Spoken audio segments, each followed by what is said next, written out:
Hola, ¿cómo están? Hoy es 13 de noviembre, hoy es el Día del Pensamiento Argentino, del Pensamiento Nacional, en honor al nacimiento de Arturo Jauretche. Y hoy quiero leer un poco del prólogo de su libro, El Plan Preswich, Retorno al Coloniaje, publicado inmediatamente después de la Revolución Libertadora, la mal llamada Revolución Libertadora, en donde se dio ese golpe de Estado hacia Perón. Y quiero que se vea o quiero mostrar cómo solamente en el prólogo ya nos habla de este retorno al coloniaje que tienen algunos partidos de derecha, eh, y empieza así. Los que sostienen doctrinas internacionalistas en nuestro país suelen simpatizar también con la producción uniforme y simple, y con el libre cambio, y resulta como los cosmopolitan y los extranjeros colaboradores de la política de los estados astros. Alejandro Budge, economista argentino, febrero de 1922, y ahí empieza el prólogo. Este trabajo ha sido escrito a las luces vacilantes del vivac, casi de pie, entre los que venían a traerme su angustia por los familiares y amigos, presos o desaparecidos, mientras se corrían consignas entre las masas partidarias. Se preparaba un periódico, el 45, en la incertidumbre de su impresión y su circulación, y sin la propia seguridad personal, expuestos como estamos todos a la prisión y a la información pública. Porque si el país no se encuentra en la situación catastrófica que él anuncia, sino por el contrario, como lo demostramos, acaba de superar ampliamente una situación mucho más grave, la de 1951 y 1952, por sus propios recursos. Todo el intento constructivo que parte del supuesto dramático carece de base y es solo un artilugio de prestidigitador. Sostenemos precisamente eso, que estamos en presencia de una operación de desembarco, en que la revolución política, sépanlo o no sus actores, solo tiene por objeto encubrir una contrarrevolución económica y social para replantear al país sobre su vieja base colonial, cuya economía no admite 18 millones de argentinos prósperos y felices. En esta parte quiero hacer un parate. Cuando se habla de la situación grave de 1951 y 1952, se habla de la sequía que hubo en estos años, en donde no se pudo producir nada en el campo. Y esta fue una situación bastante grave que tuvo que atravesar el, el gobierno peronista. Y cuando se habla replantear al país sobre su vieja base colonial, se habla sobre volver a antes de 1945, que es cuando comienza el peronismo, ¿no? La vuelta al campo que se propone, y mayormente tecnificándolo con la aplicación de todos los recursos del país a esa empresa, significa el desastre de la industria, la desocupación y la miseria de los argentinos, cuya mayoría va a estar de más en una economía que no le dará cabida en sus cuadros. Que no se ilusionen tampoco los hombres del campo, del sector empresario, pues las ventajas eventuales que consigan las perderán ampliamente una vez que haya desaparecido el poderoso mercado interno y esté unificado el comprador internacional.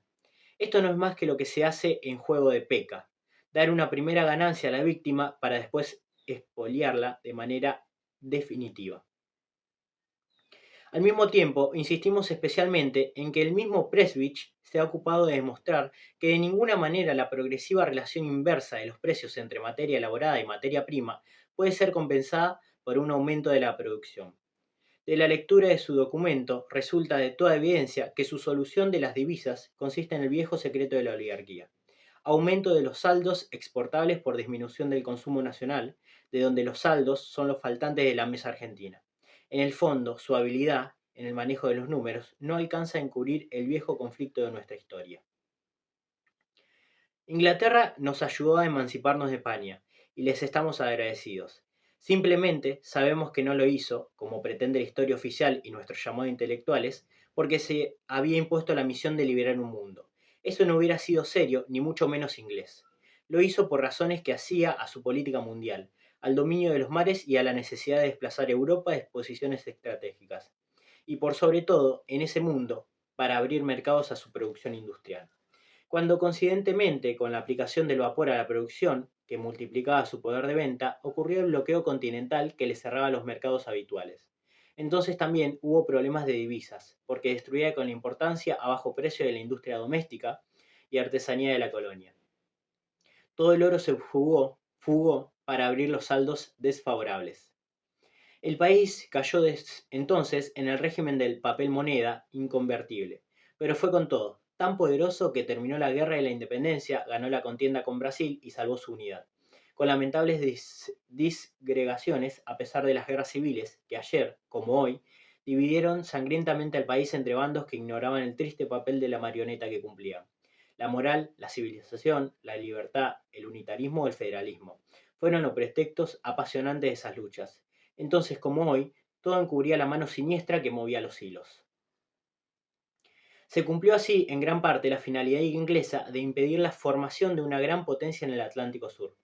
Vino después la política tendiente a cumplir la profecía de Coddet.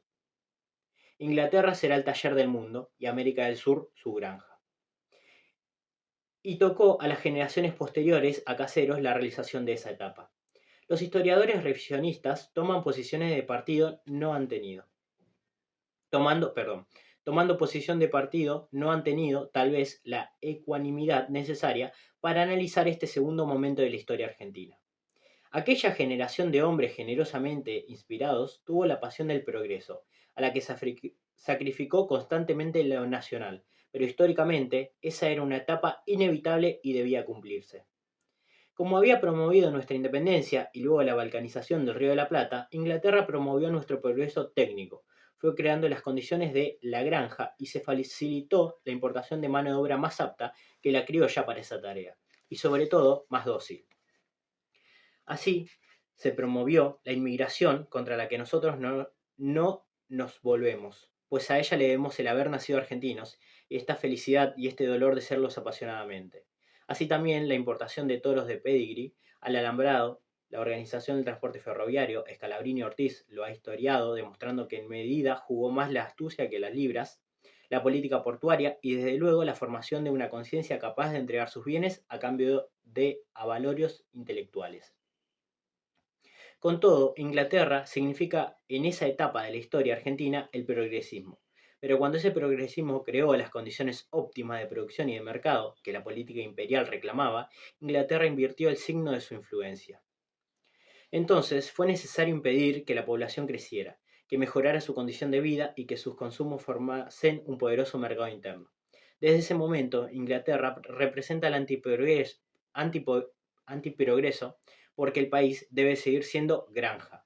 Y esto se obtiene constituyendo una clase feudal propietaria de la tierra, con una clase intermedia de gerentes, mayordomos, asesores y educadores, y un pueblo de pata al suelo que asegurase la producción barata. Estamos ya en ese siglo y su historia es la lucha del pueblo contra la oligarquía, como expresión nativa de la política colonial. Irigoyen es el instrumento del pueblo para esa política y cae en el preciso momento en que va a entrar en profundidad.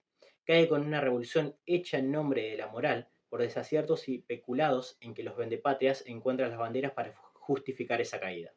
El radicalismo de Irigoyen es después copado por los personajes del antipersonalismo, que el partido había dejado atrás a medida que profundizaba su definición social y antiimperialista, quienes terminan de ponerlos al servicio del sistema gobernante, convirtiendo el problema del país en una simple cuestión de garantías electorales que el pueblo comprendió era de disputa entre los distintos grupos de capataces.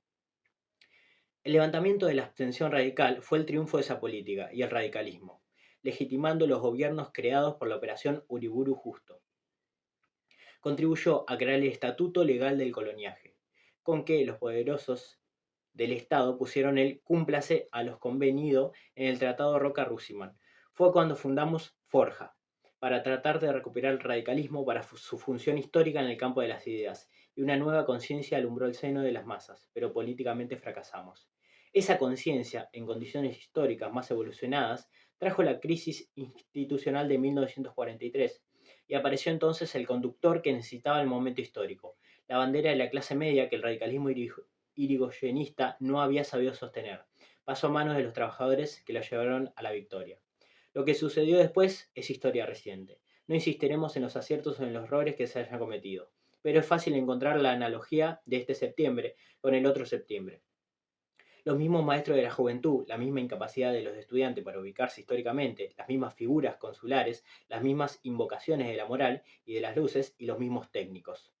Debo agradecer, por último, a quienes han colaborado en este trabajo y a los que se ve el poco mérito que haya en él. Su silencio es la mejor prueba de la generosidad con que trabajamos los buenos argentinos, que no necesitan consagraciones internacionales. Es el libro El Plan Presbich, Retorno al Coloniaje, de Arturo Jauretche.